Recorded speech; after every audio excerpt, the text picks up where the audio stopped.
Si, en effet, Madame Savouré, comme vous l'avez deviné, comme vous le saviez, je ne pense pas que nous aurons plus que sur le parc des expositions, et je vais m'en expliquer. La cession que vous nous proposez du 165 rue Victor Hugo, pour moi, n'est pas une réalisation au meilleur prix dans l'intérêt de la ville. Tout ce bien, je pense même qu'il est bradé. Expliquer. D'abord, relisons la délibération. Un immeuble de bureau, bâtiment moderne, R+2, années 70, surface totale 1109 carrés, des plateaux de 270 mètres carrés.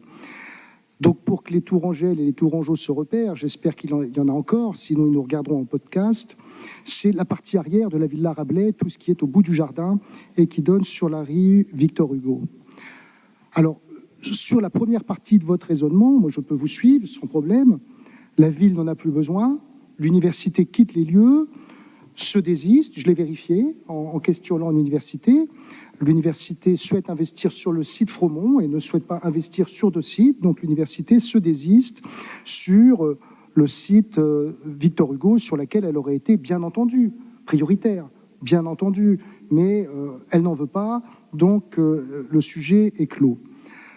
Nous avons toujours dit, et nous l'avons fait lorsque nous étions à la tête de cette mairie, que nous soutenions une politique de cession, parce que le patrimoine immobilier et foncier de la ville, il soit s'adapter à nos besoins, puis il soit aussi s'adapter à nos capacités. Mais céder ne veut pas dire brader. Alors, si on applique le prix au nombre de mètres carrés, j'arrive à un ratio de 1063 € le mètre carré. Bon, disons 1000 € le mètre carré. Alors on me dit que les domaines ont fait une estimation. Donc bien entendu, j'en doute pas. La méthode des domaines, on la connaît. Les domaines regardent les biens qui se sont vendus autour dans une échéance de temps relativement courte. Donc on a fait l'exercice.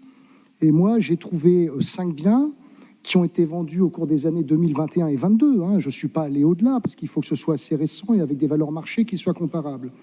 Alors, je n'ai pas trouvé de biens bureaux, et on sait bien que le prix du bureau n'est pas le prix, évidemment, du logement, mais néanmoins, on sait qu'il y a des rapports entre les uns et les autres et que ce n'est pas deux mondes totalement étrangers. J'ai un bien au 159 rue Victor Hugo, un autre au 161, un autre au 9 impasse Victor Hugo, un autre au 197 rue Victor Hugo et un autre au 168. Et j'ai une valeur de 4 444 au mètre carré, 4 000 au mètre carré, 3 620 au mètre carré, 5 375 au mètre carré. Celui qui s'est vendu le plus récemment s'est vendu à plus de 5 000 € le mètre carré. Ça, c'est sur une application de l'État, ce n'est pas des élucubrations, ça s'appelle Etalab, et on peut regarder à partir de cette application les mutations. Celle qui est à 5 375 € le mètre carré, c'est une mutation qui date du 14 juin 2022. Donc on a des valeurs qui sont récentes. Je rappelle que ce bien, il est situé dans un des quartiers les plus chers de la ville, au sud de Béranger, côté Prébande. Donc j'ai demandé l'avis à des professionnels de l'immobilier qui me disent qu'en effet, le prix de l'immobilier de bureau n'est pas le prix de l'immobilier de bureau, mais que raisonnablement, ils estiment que ce bien vaudrait 2 à 3 fois plus cher, pour les plus optimistes, que la valeur à laquelle il est cédé. Alors on peut se dire qu'il est cédé à l'Igéris et que l'Igéris pourrait, sur ce bien, avoir un projet à caractère social qui justifierait le faible prix. Mais là, tel que ça nous a été présenté dans la délibération et par Madame Savouré, c'est des bureaux, c'est une salle de réception, c'est du coworking. Jusque-là, il ne s'agit pas de logement social, il ne s'agit pas de caractère social. Donc, on a un sujet qui est l'estimation du prix d'un bien qui est cédé par la ville et, à mon avis, pas aux meilleures conditions. Alors, je voudrais élargir un petit peu le propos parce qu'au-delà de cette cession, je pense qu'on a un sérieux sujet avec les cessions en général. Je rappelle qu'au conseil municipal du 6 février, vous avez retiré la délibération pour la cession du terrain Polytech au de Lyon, qui a créé de l'émotion au sein des commissions, au sein de différents élus de ce conseil municipal. Que cette cession était une cession en gré à gré. Quand je dis gré à gré, c'est-à-dire sans mise en concurrence. Demain, la cession de l'îlot Vinci est une cession gré à gré. Et monsieur le maire, je peux corriger les propos que vous tenez dans la Nouvelle République, dans votre bilan de mandat, quand vous dites que c'est des terrains privés, ce n'est pas des terrains privés. C'est des terrains privés détenus pour le compte de la ville de Tours par la SET, ce qui n'est pas tout à fait la même chose. Ce n'est pas des terrains privés. Donc je pense qu'on a un sujet avec les cessions. On a parlé déontologie ce soir, on a parlé éthique ce soir, je pense qu'on a un sujet. Les cessions, je pense qu'on pourrait partager tous deux objectifs. Premièrement, ça doit se faire dans la transparence.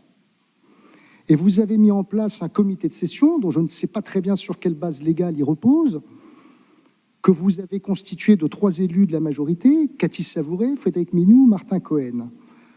Aucun membre de l'opposition, je l'ai demandé plusieurs fois, aucun membre de l'opposition dans ce comité des cessions. Je ne sais pas comment il fonctionne, je ne sais pas si un ordre du jour, un compte-rendu, qui il consulte, quels sont les experts, on ne sait pas. On ne sait pas. Ce comité des cessions est totalement opaque. Totalement opaque, et c'est un sujet. On a parlé beaucoup de transparence, mais là, il s'agit de vendre des biens de la ville. C'est pas quelque chose d'anodin, quand même. Il n'y a rien d'opaque, on va vous répondre là-dessus, mais je vous arrête tout de suite. Sur le comité de cession, vous aurez toutes les informations. On les a pas eues en commission des finances. On vous les donnera. Mais il y a rien voilà. Le deuxième objectif que nous devrions partager, c'est la défense des intérêts de la ville, patrimoniaux et financiers. Donc, à partir du moment où on a décidé de céder, il faut la méthode permettant la meilleure valorisation du bien. Et l'estimation par les domaines n'est pas la seule méthode. Il y a des ventes aux enchères qui sont permises, la ville de Tours en procède, mais en tout cas, il y a la mise en concurrence. Sur toutes nos ventes, nous sommes gré à gré. On est gré à gré avec le terrain Polytech, on est gré à gré avec l'îlot Vinci, et là, on est à gré avec le 165 rue Victor Hugo. Et je ne pense pas que ce soit la meilleure méthode pour mieux valoriser au mieux nos biens. Vous avez dit, Madame Savouré, nous avons proposé ce bien à l'Igéris dans votre exposé. C'est un peu étrange comme méthode. Ce bien, il doit être mis sur la place publique, sur un site internet, je ne sais pas, etc. Les appels à projets doivent pouvoir apparaître, les offres financières doivent pouvoir apparaître, et on compare. Et ensuite, les élus qui sont censés traiter de ce sujet prennent des décisions. Mais le gré à gré, pour moi, est une méthode qui ne garantit pas la défense des intérêts de la ville. Alors, vous allez me dire, bien sûr, on présente tout ça en commission des finances, mais quand on présente ça en commission des finances, c'est au moment de la délibération. C'est-à-dire que voilà, on vend ce bien à un tel, c'est le meilleur prix. Nous, on ne sait pas quelle a été la méthode de consultation du marché, quelles ont été les expertises, qui a été sollicité, qui ne l'a été pas, quelle a été la méthode de vente. Bref, de notre côté, nous n'avons aucun élément pour juger au nom de la transparence et de l'équité si les intérêts de la ville ont été correctement défendus.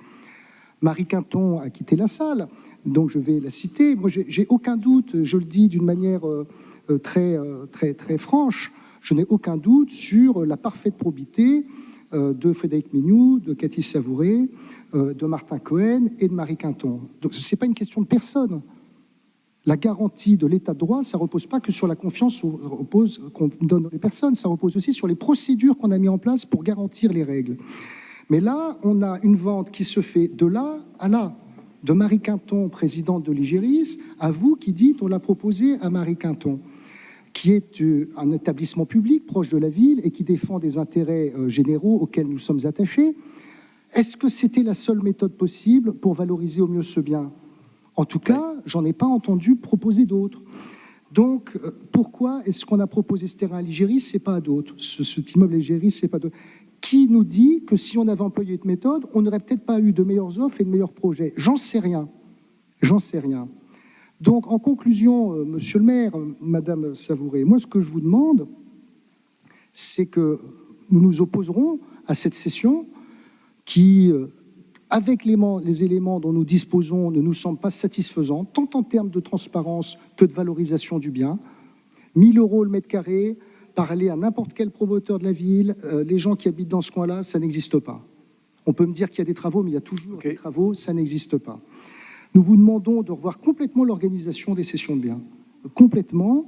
Respectons ces objectifs de transparence, respectons aussi ces objectifs de valorisation du bien dans les meilleurs intérêts.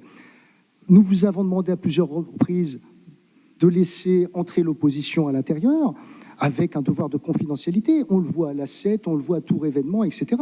Les représentants de l'opposition, lorsqu'ils sont associés à un travail, on sait que c'est sensible, les négociations, ils savent tenir leur langue. Ou alors, il faut les remplacer, s'ils ne font pas le job correctement, vous voyez. Mais il ne s'agit pas de mettre les affaires sur la place publique, il s'agit tout simplement d'apporter des garanties. Et je pense qu'aujourd'hui, le plan de session que nous avons justifierait qu'on ait un petit groupe de travail qui réfléchisse et qui mette quelque chose en place, qui offre davantage de garanties et qui permette de rassurer les élus et les contribuables. Je vous remercie de votre attention.